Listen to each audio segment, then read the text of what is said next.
Deməli dostlar, Azərişığa kartıma da 2 manat, yəni olanım o idi. 2 manat pul vurmuşam, kasıb oğlanam da mən. İndi gələn bunu burada yoxlayıram belə. Baxın. Bax bu Sotçikdir də. Bu Sotçiki. Açıb baxıram da ora. Baxın. Baxıram 1 manat, yox 2 manat 5 qəpik pulum var. Burada da 2 manat da. Qoyuram ora, indi olmalıdır orada 5-4 manat 5 qəpik olmalıdır da. Görək nə qədər olacaq ona.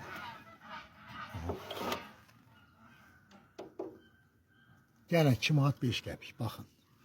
Deməli Azərişıq girir xalqın cibinə. Ay Allah sizin evinizi yıxsın. Bax, kasıb adamıq. Bizim pulumuzu niyə oğruyursunuz? Pulumuzu niyə oğruyursunuz?